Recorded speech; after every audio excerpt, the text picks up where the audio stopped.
Alors le titre qu'on vous a proposé pour cette conférence, c'est pas rien, hein. Qui suis-je pour vouloir changer le monde ? Alors peut-être qu'on va commencer par, justement par ce que vous dites en début de votre livre. Alors on est aujourd'hui effectivement, comme l'a bien dit Dominique Quignot, dans une crise, face à une crise sanitaire, une crise économique, une crise sociale, une crise politique, crise de confiance, de défiance par rapport aux institutions.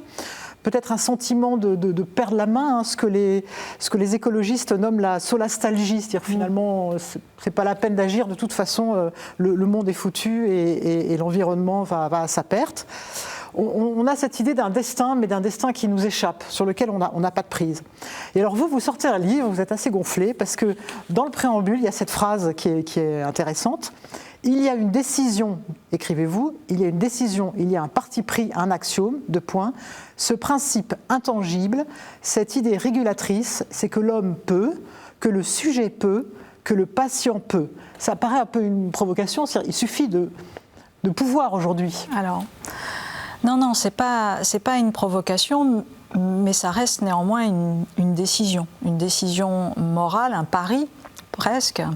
Je voulais bien dire que je voyais tout l'aspect, si j'ose dire, biaisé de ce que j'allais proposer, puisque indépendamment de dire, voilà, oui, bien évidemment, vous l'avez nommé, il y a des conditions objectives du ressentiment, ou en tout cas de la difficulté, de la souffrance, de la colère, de l'envie de vengeance, que sais-je, tout ça, ça existe. Donc il ne s'agit pas de le nier, et on connaît tous, je dirais, la réalité de ce qu'on appelle la psychodynamique, c'est-à-dire tout le milieu qui, bien évidemment, vous impacte.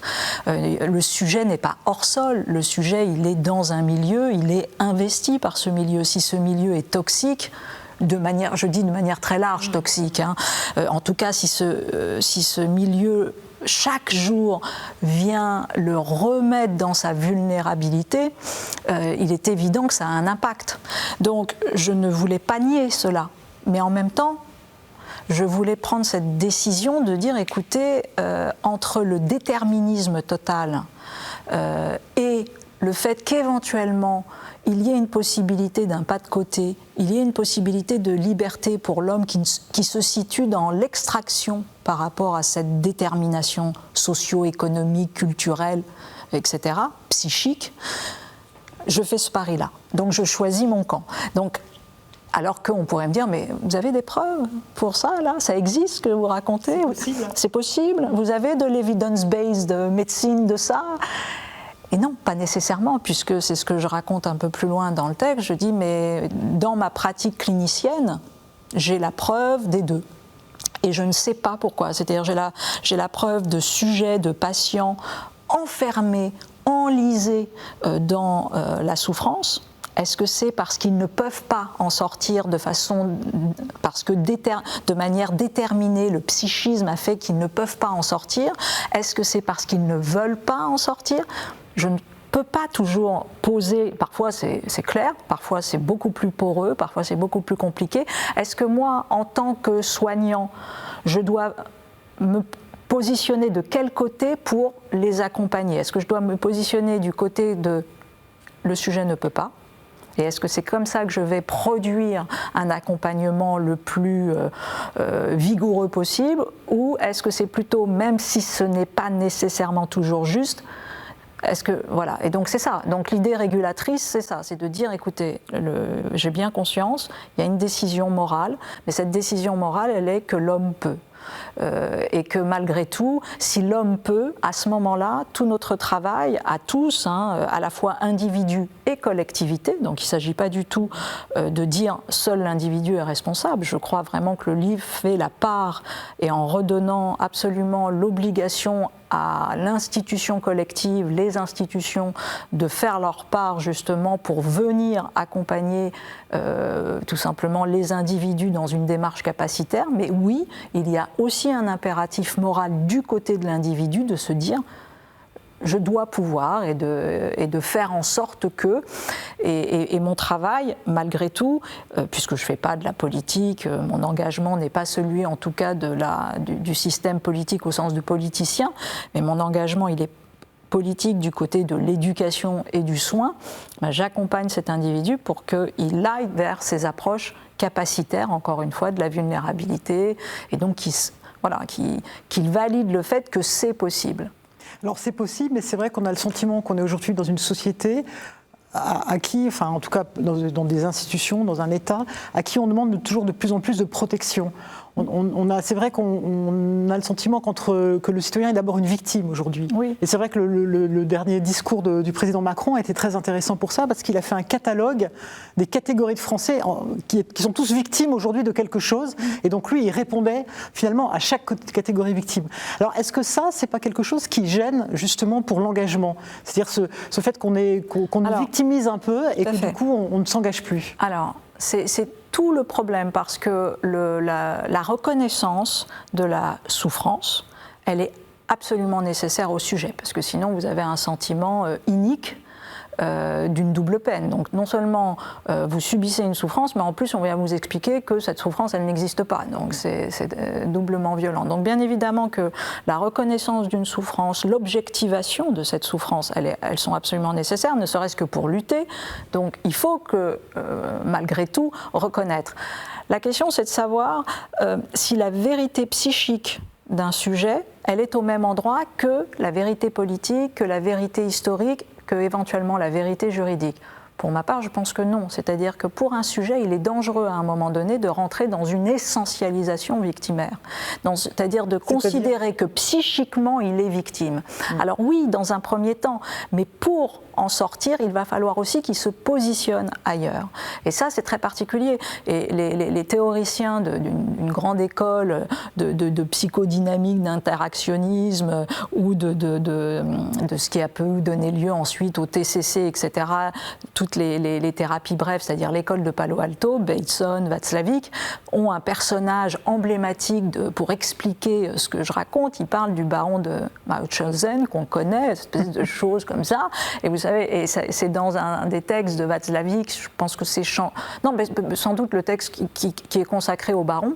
Et donc, il commence comme ça, le baron arrive avec son cheval, et tout, il y a une mare, et il doit sauter la mare, il s'élance majestueusement, il tombe dans la mare, il est dedans avec le cheval, tout jusqu'au cou, il est comme ça, et le baron dit « Mon Dieu, il a fallu que je me tire par les cheveux, moi et mon cheval, pour en sortir. » Et là, on se dit « Bon, c'est-à-dire ?» Et bien évidemment, c'est ça, si vous voulez, c'est tout le problème. De ne pas rester dans la mare. Ne pas rester dans la mare, mais se tirer soi-même. Et on se dit « Mais comment ?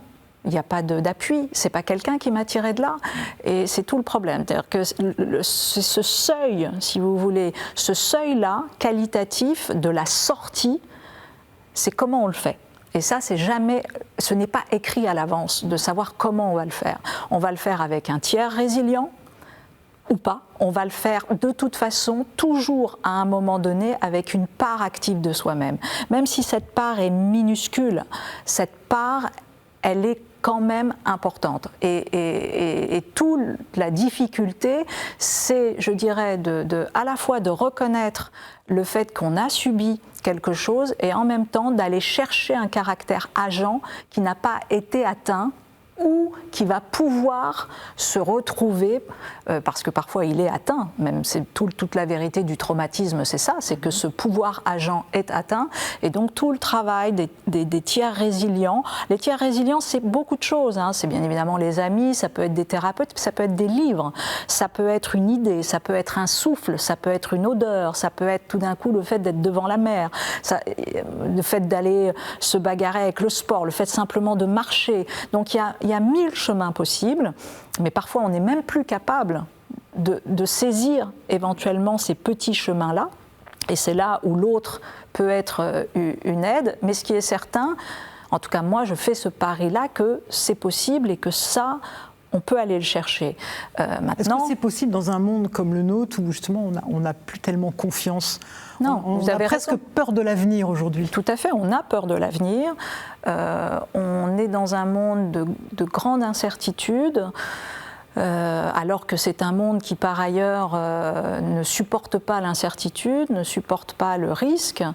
Et puis surtout, c'est un monde de l'ultra-performance, de l'obligation, de l'injonction à la performance. Il est évident que l'injonction à la performance et l'incertitude, ça ne matche pas, ça ne marche pas.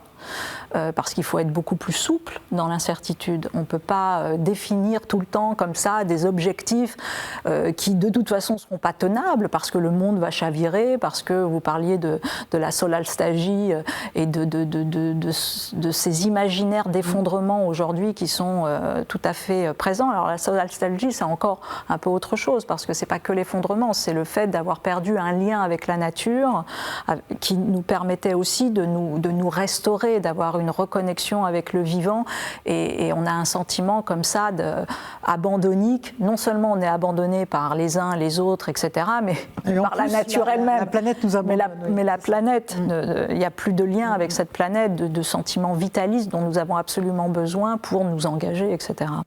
Donc, vous avez raison que la crise de confiance qui est la nôtre aujourd'hui, elle nous atteint.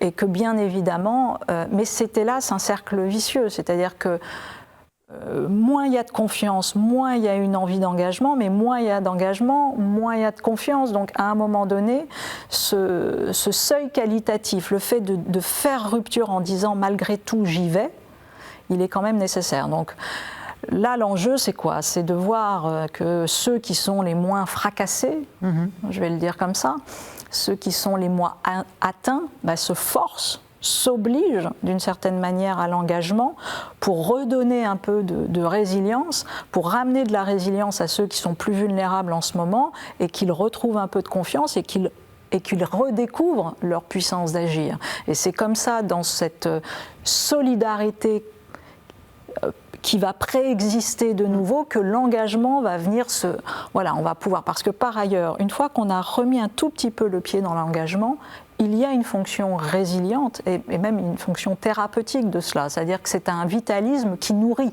malgré tout et qui rappelle au sujet sa puissance. Donc c'est engagement, encore une fois, de façon très extensive. Engagement au sens très freudien de investissement libidinal, c'est-à-dire la manière dont j'investis le monde. D'accord, mais c'est intéressant ça. La manière dont je porte mon désir vers autre chose que moi. Voilà ce que c'est. Donc c'est une question de sublimation, mais c'est une question tout simplement d'acte de présence. Et ce que vous dites très bien d'ailleurs, c'est que c'est presque une condition aujourd'hui pour la démocratie. D'ailleurs dans Les Irremplaçables. Dans Les Irremplaçables, on est irremplaçable en fait. Voilà. Alors, vous avez eu la gentillesse de rappeler un peu les livres, et c'est vrai que je le dis souvent parce que en même temps comme ça évite de créer de la déception inutile, mais j'écris un même livre depuis maintenant 20 ans, donc j'ai pas besoin de me le dire, je le sais, donc c'est pas très grave. Mais je veux dire par là que dans Les Irremplaçables, c'était, ce que j'essayais de dire, c'était ça, c'était que nous vivons dans un monde de réification, de chosification très très forte. C'est-à-dire ? La réification, c'est l'héritage en gros de tout ce qu'on a appelé la rationalité instrumentale, c'est-à-dire de considérer l'autre non pas comme un être, non pas comme un sujet, donc la dignité de l'autre importe peu, mais en revanche, ce qui est important, c'est l'autre comme instrument. Alors, instrument de mon désir ou instrument de production, mais en somme, objet, chose, res. Donc la réification, c'est comment j'ai un rapport à l'autre qui, de toute façon, ne prend pas en considération son altérité, ce qu'il est, son sujet. Et donc c'est des systèmes pervers, bien évidemment, c'est des systèmes hyper-productivistes, c'est des systèmes du quantitatif, on mesure, et l'autre ne vaut que par le chiffre qu'il représente, etc., etc. Donc tout ce monde néolibéral est quand même charrie cette rationalité instrumentale de façon très très forte. Le seul souci, c'est que cette rationalité instrumentale, en premier effet, qu'est-ce qu'elle va faire? Elle va rendre malades les individus. Les individus vont tomber en burn-out. C'est ce qui s'est passé ces dernières années. Vous avez vu quantité de burn-out dans le monde du travail, d'épuisement professionnel, d'épuisement personnel, enfin une espèce d'érosion comme ça, de désenchantement très très fort. Donc ça, c'est le premier acte, premier étage de la fusée. Deuxième étage de la fusée, c'est que, et c'est ce que racontaient Les Irremplaçables et ce que raconte Sigy Lamère, c'est que une fois que ces individus ont le sentiment d'être remplaçables, une fois qu'ils ont acté la réification, il n'y a que deux chemins. Soit ils basculent dans la dépression totale, le passage à l'acte contre eux-mêmes, d'une certaine manière, soit ils vont basculer contre le passage à l'acte contre autrui. Donc dans les deux cas, ils ne seront plus à même de défendre l'idéal démocratique.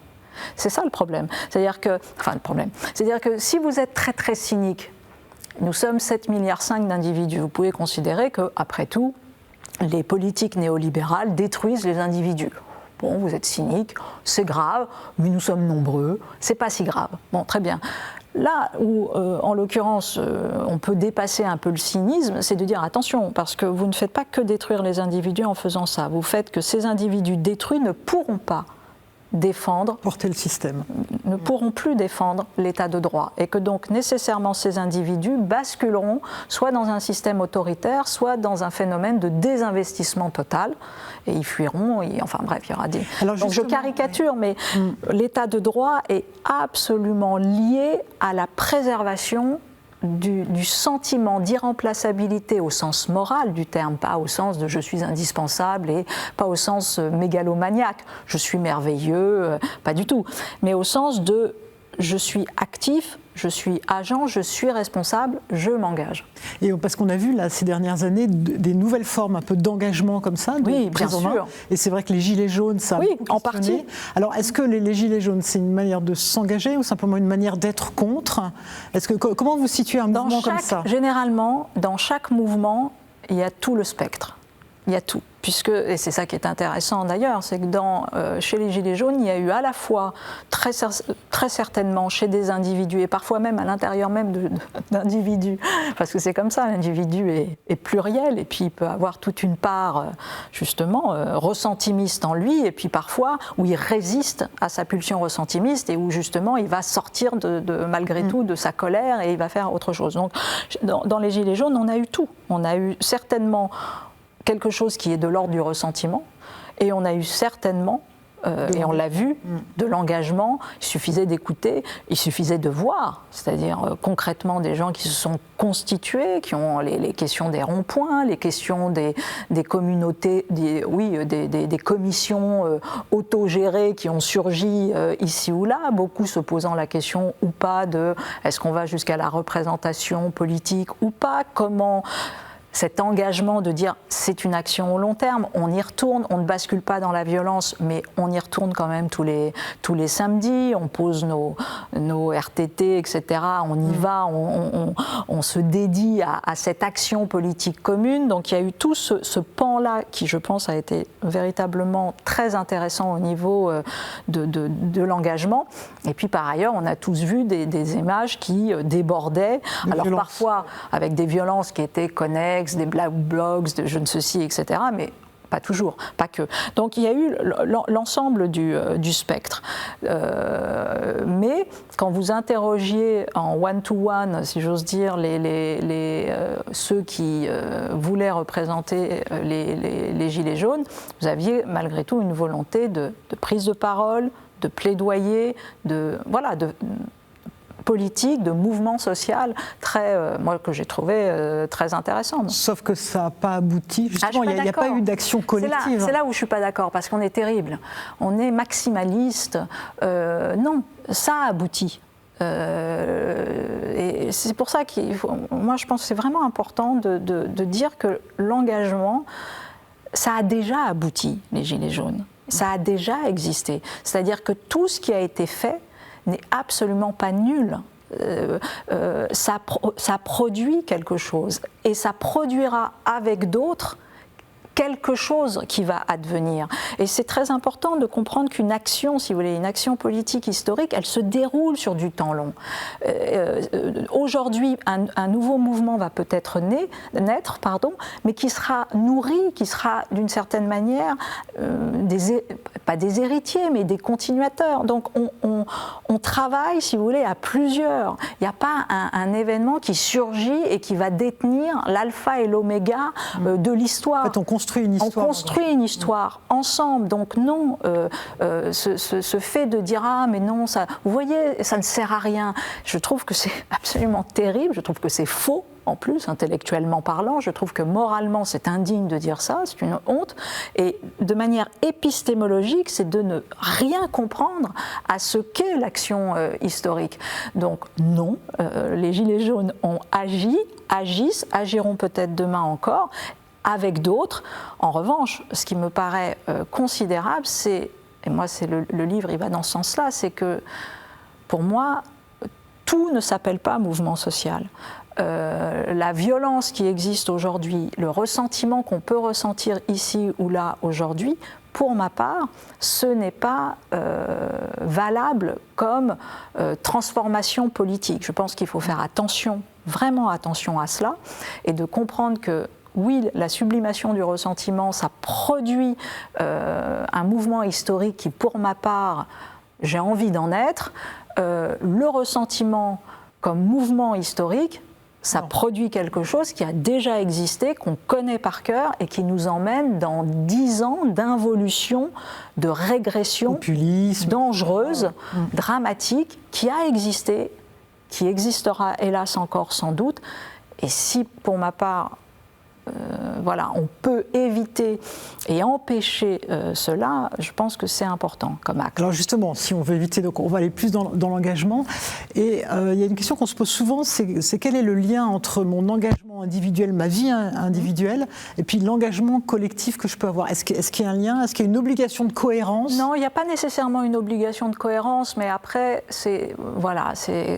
là aussi, je vais aller chercher Freud 2 secondes, qui parle de répartition opportune, entre guillemets, de l'énergie libidinale. C'est-à-dire qu'en somme, l'énergie, elle n'est pas, si vous voulez, elle n'est pas providentielle au sens divin du terme. C'est-à-dire que nous avons tous, à un moment donné, de l'énergie, voilà, mais il faut faire attention, c'est difficile, les journées ne font que 24 heures, et donc à trop être en non-cohérence, à ne pas du tout faire converger les engagements personnels, collectifs, etc., tout simplement, on se heurte à un petit épuisement. Donc il faut juste faire attention. Donc il n'y a aucune obligation de cohérence, si ce n'est son propre pragmatisme, sa propre capacité, si vous voulez. Mais nous sommes dans des sociétés qui sont dites individuelles, et souvent, cette valeur de l'individualisme, aujourd'hui, elle n'est pas... elle se dissocie, bien évidemment. Il faut qu'elle se dissocie de la notion de citoyenneté. Mais reconnaissons que si on la dissocie intégralement de la notion de citoyenneté aujourd'hui, il y en a bien évidemment qui sont des citoyens totalement vertueux et qui oublient totalement l'individu qu'ils sont, bien sûr, mais ils sont rares parce que c'est un idéal de sagesse très fort, éthique très fort, et peut-être même quasiment anti-moderne, parce qu'aujourd'hui, les valeurs de la société sont des valeurs qui considèrent que, oui, ça passe par le fait d'être aussi un individu. Et donc, c'est vrai qu'on est plutôt dans des tentatives de convergence entre intérêt général et un petit peu intérêt particulier que de dire, vous savez quoi, je vais simplement investir le territoire de l'intérêt général. Intérêt collectif. Bon. Franchement, si les uns et les autres se sentent l'ambition, la vocation, le courage, l'appétence d'aller sur le seul terrain de l'intérêt général, je leur dis merci et surtout, allez-y. Et si vous pouvez en plus inspirer d'autres, etc., bien évidemment. Il s'avère que je reste un théoricien du moindre mal et un tout petit peu de l'humilité. Et c'est vrai que, en l'occurrence, déjà, si on peut faire converger des engagements qui prennent en considération peut-être un peu un engagement personnel, mais un engagement aussi qui vient s'interroger sur la question du partage, sur la question de qu'est-ce qui vient résonner au niveau collectif, c'est tout à fait... Ne mettons pas la barre trop haut, quelque part. Disons que je ne voudrais pas que, sous prétexte de mettre la barre trop haut, on ne la mette pas du tout et on n'y aille pas. Il vaut mieux rien faire que ce que disait le pape tout à l'heure. Voilà, c'est juste ça. Je me méfie des éthiques maximalistes de pureté, parce que très souvent, elles ont plutôt tendance à produire de l'alibi pour ne pas faire, pour ne rien faire. Alors il y a une notion qui n'est pas tellement présente dans ce livre-là, c'est la fraternité, j'ai trouvé. À un moment, vous en parlez de manière assez pessimiste à propos de Caïn et Abel, en disant on voit bien qu'on ne peut pas être frères, etc. Alors quand même, pas tout à fait comme ça. On croit, la fraternité, c'est quand même un élément important pour l'engagement, me semble-t-il. En même temps, vous parlez de séparation, qui est intéressant aussi pour s'engager. Alors je parle, alors c'est vrai que c'est un terme qui est tout à fait important. Là, pour le coup, je renvoie au fait de dire, en gros, c'est quoi la fraternité? Donc, bien évidemment, en disant, non, on ne raconte pas ce grand épisode biblique qui dit quelque chose, mais qui n'est pas, de fait, ce qui vient dire la vérité du sentiment universaliste très particulier et qui nous rattache à la condition humaine, avant de nous rattacher à... tel ou tel, c'est pas la fratrie, c'est quelque chose qui est bien au-delà. Et donc je crois à cette fraternité-là, qui est une fraternité d'esprit, de cœur, universelle, de valeurs, et qui n'est pas une fraternité clanique ou ethnique ou de sang, etc. Donc ça, c'est tout à fait évident. Mais sans faire une querelle de mots, on parlait de confiance, on parlait de solidarité. Voilà ce qui se joue, c'est-à-dire que cette affectio societatis que nous pouvons construire les uns avec les autres, se vivre ensemble, ces affinités électives, pareil, cette volonté encore une fois d'avoir des dépendances choisies, c'est-à-dire que nous sommes interdépendants, nous ne sommes pas autonomes, nous fonctionnons sans cesse les uns avec les autres, mais nous essayons d'avoir des rapports qualitatifs, réciproques, co-émancipateur, c'est-à-dire que je cherche mon émancipation, mais l'enjeu c'est que je ne produise pas mon émancipation sur ton dos, entre guillemets, à tes dépens. Donc ces émancipations réciproques, elles demandent nécessairement la conscientisation d'une fraternité. Donc oui, et un des univers d'ailleurs d'expérimentation de cette fraternité, c'est l'engagement dans la société, c'est l'engagement dans tout simplement l'action. Il y a une manière très incarnée de vivre cette fraternité. Et cet engagement, il doit être aussi encouragé par l'État ? Oui, d'ailleurs il l'est. Il l'est parce que si vous voulez, faut pas. Il l'est au sens, alors l'État au sens non pas de gouvernement, mais de grandes et vieilles institutions françaises. Nous avons aujourd'hui un corps associatif, par exemple, avec la loi de 1901. Extrêmement prolifique. Je ne veux pas vous dire le nombre d'associations qui tous les jours sont créées, mais c'est quand même très considérable. C'est un outil très simple, mais c'est un outil très important. C'est toute la possibilité de donner du mécénat, de permettre de la fiscalité. C'est des choses qui sont très concrètes. C'est-à-dire que, en gros, ça permet, quand vous voulez vous engager financièrement, vous avez une possibilité par l'impôt, on va vous restituer, que sais-je, etc., etc. Donc, il y a un engagement. Il y a malgré tout une tradition française d'éducation populaire, d'université populaire, malgré tout de société civile, même si nous ne sommes pas la société anglo-saxonne, nous avons une tradition particulière de la société civile qui est très très importante. Donc non, c'est présent. Est-ce que ça pourrait descendre de plus en plus sur des âges plus jeunes, avant 18 ans? Parce que par exemple la loi 1901, c'est pas avant 18 ans. Mais malgré tout, les projets collectifs dans les écoles, le service civique universel qui pourrait être beaucoup plus, avancé. Enfin, il y a quantité comme ça d'outils aujourd'hui qui peuvent être, sollicités.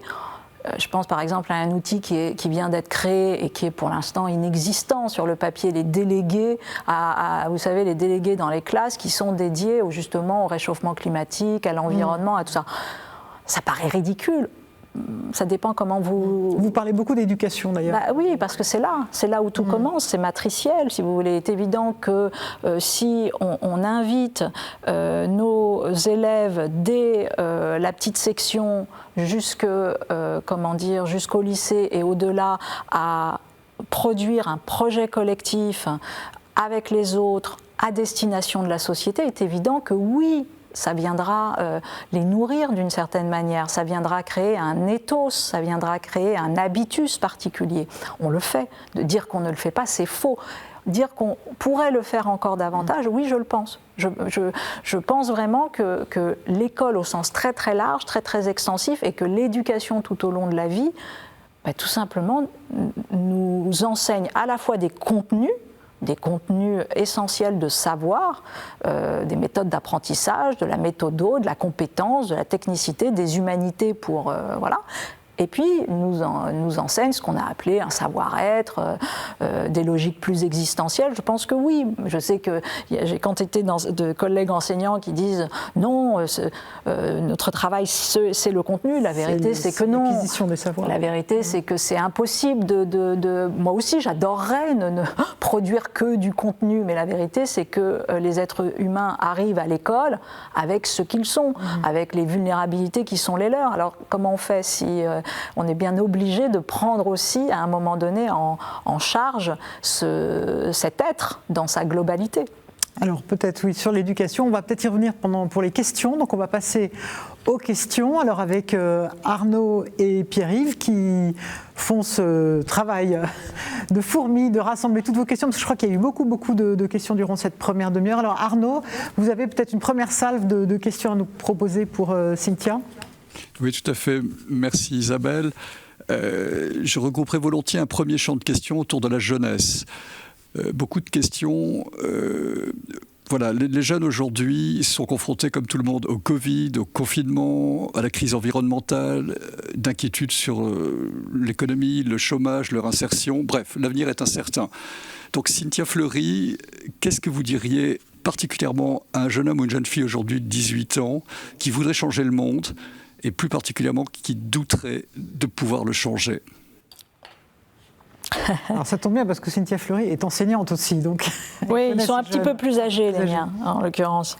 Alors, c'est terrible parce que je ne dis pas ça pour botter en touche, mais j'avoue que si le problème n'est que le doute, je dirais tout va bien. Parce que, en l'occurrence, si le jeune qui vient à moi me dit j'ai envie de changer le monde, mais j'ai peur de ne pas y arriver, je lui dis oh là là, tout va bien. C'est l'envie en fait. Oui, oui, parce que le problème, il est, je veux dire, il est hélas très souvent en amont de cela, c'est-à-dire soit d'avoir du réfractaire par rapport à ça, soit d'avoir du rejet, soit avoir quelque chose qui ne s'appelle plus du doute, mais un désenchantement et un sentiment d'effondrement. Et Dieu sait si, hélas, chez certains jeunes adultes, ça existe. Et même c'est des phases où, quand il y a une dépression, il peut y avoir des dépressions très fortes, parce qu'elles sont aussi intenses que l'âge qui est le leur et la déception qui est la leur, et généralement la décompensation est forte. Donc, qu'est-ce que vous leur dites? Donc, ceux-là, c'est vrai que c'est compliqué parce qu'il faut les accompagner. Souvent, en plus, il y a eu par-dessus des substances, du cannabis, de l'alcool. Donc, par ailleurs, il y a quantité de choses qui font que le sujet est en situation de dépossession, si j'ose dire, de lui-même. Donc, ça prend du temps. C'est un travail. Il n'y a pas de... Non, il n'y a hélas aucune recette. Ce qui est certain, c'est que cet accompagnement est possible. Généralement, on le remet aussi sur un chemin qui est celui de la compétence, de la construction d'une compétence. Là aussi, ce n'est pas toujours simple. Tu peux le faire. Oui, tu peux le faire, mais surtout... comment, c'est-à-dire qu'il faut aussi l'accompagner. Il y a quelque chose de très pédagogique et pas simplement de thérapeutique au sens de restitution de la confiance. Il y a quelque chose de méthodologique. Ce sont souvent des étudiants ou des jeunes gens qui ont perdu la méthodologie, le savoir travailler, le savoir se concentrer, la discipline. Donc c'est des choses très pratico-concrètes qu'il faut aussi remettre en place. Donc il n'y a pas que le niveau méta, si j'ose dire, il n'y a pas que le niveau du sens, que le niveau même du soin. Il y a un côté très... non pas aide au devoir, mais un petit peu quand même, c'est-à-dire parce que généralement la confiance, la perte de confiance, elle ne s'est pas simplement jouée sur le fond au sens de sens, de conscience de l'effondrement du monde qui est terrible, elle s'est jouée aussi sur le fait que petit à petit, ils se sont dessaisis, encore une fois, des outils de compétences qui auraient dû être les leurs à l'école, au lycée, à l'université, etc. Et c'est un monde, malgré tout, qui passe par la diplomation, qui passe par la qualification. Donc, généralement, il faut aussi les remettre sur un travail, sur un chemin de qualification sociale. Et ça, ça va être l'université ou l'apprentissage ou je ne sais pas quoi, ou les BTS, enfin tout ce que vous voulez, mais au minimum, de les réaccompagner dans quelque chose qui est aussi une normalisation, pas pour les normer du tout, mais pour leur donner le sentiment que oui, ils vont pouvoir faire quelque chose à partir d'une compétence. Si vous dites mais non, mais ça sert à rien. Eh ben, s'il dit ça sert à rien, il faut dire que ça sert à quelque chose et que voilà. Et donc on avance comme ça. Mais je sais bien que voilà. C'est long, c'est un accompagnement et effectivement c'est un accompagnement en fait très holistique et qui n'est pas que entre guillemets thérapeutique. D'accord. Pierre-Yves, je crois que tu avais d'autres questions. On a aussi d'autres. Alors on les entend pas là, les questions. Là on les entend plus du tout. On n'entend plus du tout. Voilà, oui. Voilà. Donc des premières questions autour de la jeunesse, mais on a aussi des questions autour des personnes plus âgées. On a plusieurs intervenants qui nous disent qu'ils sont désolés de laisser un monde défait à la jeune génération. On sent donc une génération d'aînés un peu coupables et on voulait savoir si cette culpabilité est pertinente ou pas et demander à Cynthia Fleury ce qu'il faut répondre à ces personnes se tournant donc un peu mortifiées vers leurs cadets. Oui, c'est tous ces gens qui disent, voilà, nous on a profité du monde, on l'a bien exploité et on laisse à nos enfants une planète qui est en mauvaise situation. Oui, c'est pas totalement faux. Donc vous allez les désespérer là. C'est pas totalement faux. Alors je joue l'exercice parce que je me permettrai pas bien évidemment de désigner ici qui coupable, qui responsable, mais je dirais. Quand on voit un peu, quand on fait l'historiographie, si vous voulez, de la question environnementale au sens de la conscientisation de cette question environnementale, ça a mis un temps infini. Dès 1850, dès 1870, c'est-à-dire parallèlement à la révolution industrielle, vous avez déjà des premiers textes, mais du côté des philosophes, des poètes, des écrivains, de la littérature, qui se saisissent de ça en disant « Mon Dieu, il y a quelque chose qui joue, attention ». Autour de la nature. Vous avez les premières créations même de grands parcs nationaux qui vont arriver là. C'est Yosemite, c'est Yellowstone, c'est tout ça. Donc ça commence, puis enfin bref, ça monte. Et puis après, on va avoir les politiques qui vont se saisir de ça, la question internationale avec plus tard, les grands sommets de la Terre, etc. Les économistes qui, à un moment donné, vont venir nous expliquer à quel point, en fait, tout cela nous coûte. Il va y avoir les médias qui s'en saisissent. Tout ça pour vous dire qu'en gros, il y a bien un siècle pour que la conscientisation soit à ce point-là consensuelle, sachant que, par ailleurs, il y a consensus, mais que, malgré tout, ce n'est pas pour autant que nous sommes dans un engagement tout de go, non, mais on a mis un siècle. Donc je veux dire par là que ceux qui aujourd'hui se désignent comme coupables, malgré tout, ils sont aussi les enfants, comme nous, de cette conscientisation qui est arrivée.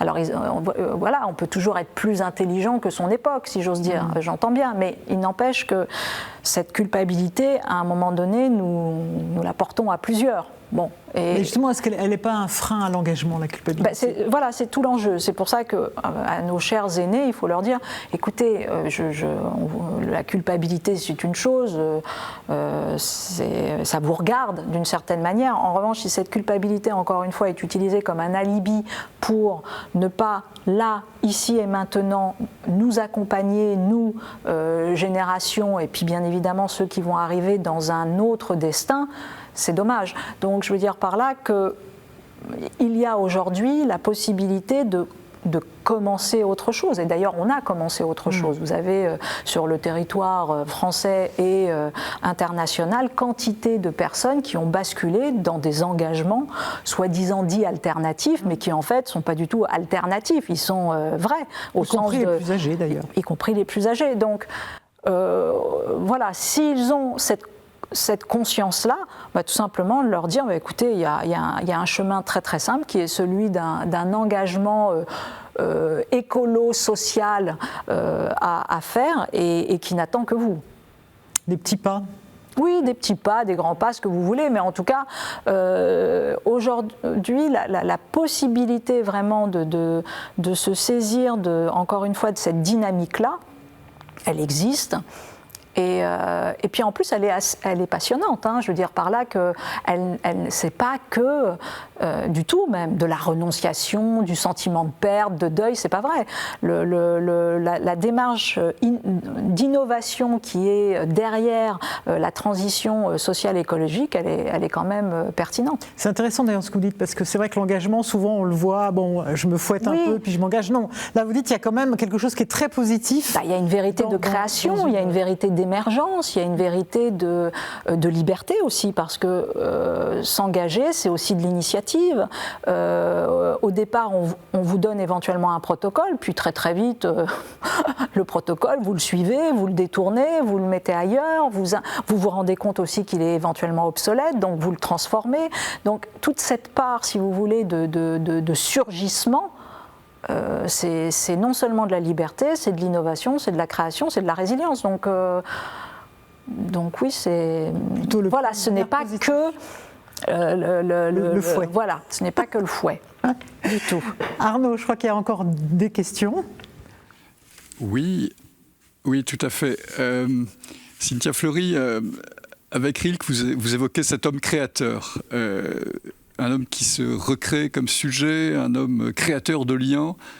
Pas mal de questions autour de ce thème de l'homme créateur. Est-ce que vous pourriez un petit peu préciser ce que vous mettez derrière ce concept, cette invitation à être alors, créateur? je sais plus si j'ai parlé d'homme créateur, mais je vois de toute façon à quoi cela fait référence. En fait, je dirais en bon français l'agency, donc le fait d'être agent, le fait d'être sujet. Donc on est, si vous voulez, encore une fois, dans ce qu'on appelle en philosophie morale et politique une théorie de l'action, tout simplement. Cette théorie de l'action, elle passe par de l'œuvre. C'est-à-dire ? Et l'œuvre, au sens très très large, c'est de la création, c'est-à-dire, encore une fois, c'est un acte de transformation. Alors cette œuvre, elle peut ne pas être artistique, cette œuvre, elle peut être celle justement d'un travail, d'un engagement, mais elle a cette dynamique, si vous voulez, que avant que le sujet n'arrive, il y avait ceci, et puis le sujet arrive et il se produit cela. Et cette différence-là, cette valeur ajoutée, ce supplément, qui n'est pas qu'un supplément d'âme, qui est un supplément de monde, ce supplément de monde, il est porté par l'action des hommes. Donc, c'est ça que on peut appeler, si vous voulez, cet homme créateur, c'est que nous faisons advenir au monde des pans comme ça, de réels, des possibles, qui tout d'un coup, par notre engagement, vont se cristalliser, vont former des choses, et ces choses-là, elles sont absolument, tout simplement nécessaires pour vivre, parce qu'en plus, on s'en nourrit en plus en rétroaction, et puis on constitue et on avance petit à petit, on construit le monde avec le réel qui nous est présent. Vous avez le sentiment qu'on ne met pas assez en valeur ça, qu'on ne valorise pas assez cet acte créateur de l'homme quand il s'engage, quand il bâtit le monde? Malgré tout, si, on le met en valeur, mais peut-être que dans les temps qui sont les nôtres aujourd'hui, on a peut-être, ces dernières années, je parle sur vraiment des échelles qui sont ridicules, minuscules, mais sur les 20 dernières années, 30 dernières années, on a sans doute produit des récits qui avaient une vision justement de la transformation du monde, qui était une vision réifiante, essentiellement par le productivisme, essentiellement par la monétarisation, et non pas par le soin. On a vu que le monde qui est le nôtre aujourd'hui a dévalorisé quand même toute une série d'actions pour en survaloriser d'autres, et que, en fait, cette survalorisation des autres actions, c'est pas sûr qu'elle crée un monde vivable, habitable, souhaitable. Donc je pense qu'on se réveille, entre guillemets, de ce moment-là, de cette utopie néolibérale, pensant que c'était ça, en fait, s'engager. Et là, on revient à quelque chose de plus intrinsèque. C'est peut-être d'ailleurs ce qu'on a découvert pendant cette crise sanitaire, oui, ce qu'on appelait les emplois invisibles. Notamment. On applaudissait l'importance du soin à la personne. Notamment, on voit à quel point ça tient la société. C'est important, et puis encore une fois, comment l'investissement dans le soin, dans l'éducation, dans la culture sont des valeurs qui ne sont pas du tout superfétatoires, c'est-à-dire que c'est là où se situe tout simplement le caractère gouvernable de nos sociétés, si vous voulez. Donc la préservation de l'état de droit, elle est vraiment là. Je crois qu'il y a encore d'autres questions, Pierre-Yves. Oui, d'autres questions autour du syndrome du colibri. On a nos semainiers qui nous disent les partisans, les promoteurs de la doctrine sociale de l'Église sont bien peu nombreux aujourd'hui à travers le monde, et proportionnellement en France aussi, très peu nombreux. Leur action n'est pas forcément très efficace, donc l'image a été prise par certains de nos intervenants ici du syndrome du colibri, vous savez, qui donc prend sa goutte d'eau pour aller éteindre l'incendie du monde avec son petit bec. Et évidemment, tout le monde estime qu'il est ridicule. Et donc la question sous-jacente est celle-ci: est-ce que le colibri catholique ou chrétien ou croyant ou se réclamant de la doctrine sociale de l'Église est utile au monde? Oui, moi, ma réponse, elle est oui. Donc, ma réponse, elle est vraiment sans aucun doute. D'abord, pour une chose qui est très simple, c'est que le colibri protège le colibri, déjà. Donc, si vous voulez... s'autoprotège. Oui, s'autoprotège. C'est-à-dire qu'il s'autoprotège par le fait que dans un moment d'effondrement, il est protégé par son action. Je ne sais pas s'il réussira ou pas, ce n'est pas le problème, mais déjà, le simple fait d'être dans cette action le protège lui.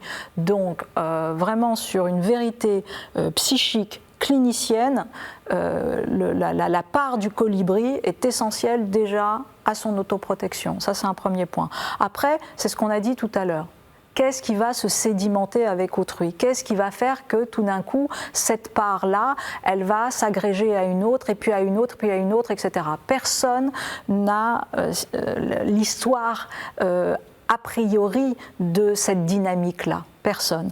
Donc, pour le coup, on fait sa part. Ça n'empêche pas, bien évidemment, la stratégie. Ça n'empêche pas, à un moment donné, de se poser des questions sur l'amplitude et l'efficace de son action, bien évidemment. La politique. La politique, voilà, le fait tout d'un coup de se dire bah, tiens, comment je peux avoir plus d'impact. Ce sont des réflexions tout à fait pertinentes, mais encore une fois, elles ne s'annulent pas. C'est-à-dire que ce n'est pas parce que voilà, ce qui est fait à un instant T, je n'en perçois pas immédiatement l'impact, que je n'ai pas d'impact. Non, j'ai un impact déjà pour moi. Et puis par ailleurs, dans un deuxième temps, oui, bah d'abord parce que je serai revitalisée, restaurée par cette action, bah je vois comment je peux avoir plus d'impact.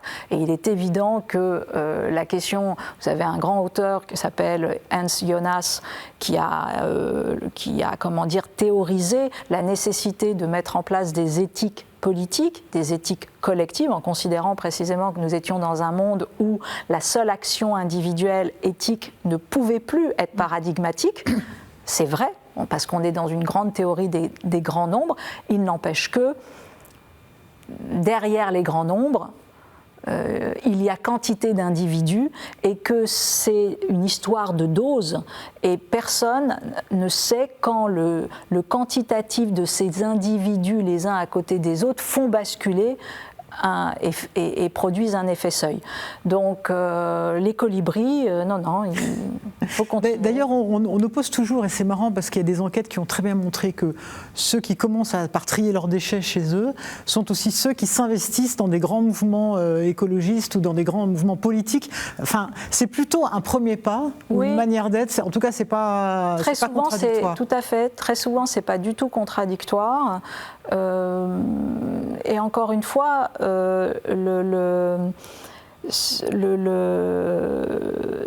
en fait, c'est une transformation globale de l'être. Donc, on fait chaque jour quelque chose comme un ethos, pas comme une forme d'hygiène, mais oui, c'est quelque chose qui devient aussi naturel. Et puis, voilà, suivant sa puissance, suivant son influence, on voit comment ça peut être plus fort. Mais c'est vrai que moi, je n'ai pas oui, encore une fois, je ne suis pas maximaliste, si vous voulez.